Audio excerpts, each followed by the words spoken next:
Carolyn folded her arms over her flat chest and gave me one of her smug looks. She wore a lot of sleeveless Joseph tops, just to prove she had money to chuck around and didn't need a bra. "Mel's an hourglass," said Gabby, adding, "whereas you're just ghastly," under her breath in a grating Sloane accent. I mouthed the thank you at her over my monitor. I wished I had Gabby's confidence, particularly in my figure. She thought I should embrace my billowing curves and wiggle around in skin-tight capri pants and straining blouses like Gina Lollobrigida or Jane Mansfield. In my head, I did entertain the idea, honestly, but out in the real world, I didn't have the nerve. Gabby was my best friend at Dean and Daniels. We were united in our loathing of Carolyn and our mutual desire for a real Kelly bag. That's about all we had in common, but we got on like a house on fire, despite the fact that she claimed to hate posh girls. The office is packed with them, and stupid hooray men who made up the other half of the staff.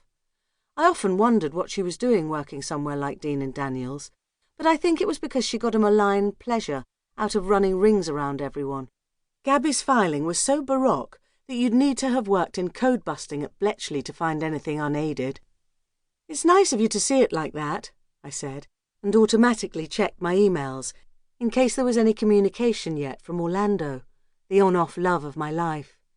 We had been off for a few months now, but I lived in hope that he might change his mind. Still nothing. My heart broke a little yet again, but I rallied myself before Gabby's eagle eyes could register any signs of weakness. A big sigh slipped out.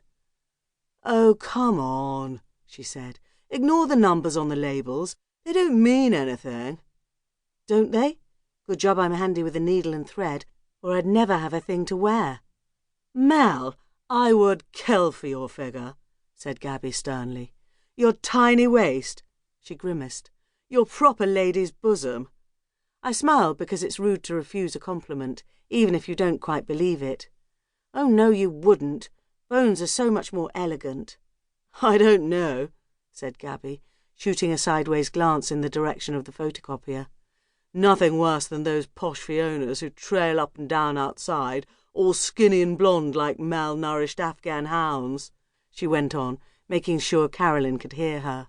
"What a fecking waste of space they are. Chalet girls surfing the King's Road on Daddy's magic credit card, in between ironing their hair and planning their next ski trip." Gabby said this at least once a day, and yet it never apparently registered with her that I'd spent my year out running a chalet complex in Val d'Isere. I spent more time tidying up the various love affairs and broken friendships than I had done tidying chalets.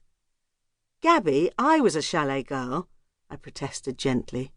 "Oh, yeah." She stared at me, then shook her head. "Geez, I always forget you're one of them." "Why?" I ignored the one of them. Gabby shrugged. "Well, you're working for a start, and you just get on and do things. You don't keep banging on about where you buy your puffer jackets and who your daddy is." I was about to remind her why my father was the last person I'd want to be discussing, when the office door opened and the boys steamed in, fresh from one of their long lunches. Only it occurred to me that this hadn't been a very long lunch, and they weren't looking their normal jolly selves. In fact, there was no steaming at all. "Early," mouthed Gabby to me, looking at her watch. "Yes, we are back early," snapped Quentin, "because there's a lot to do." Quentin was the company director, and the main man for Syria's 3 million-plus houses. He did nothing all year until the city bonuses rolled in. Then he was rushed off his feet.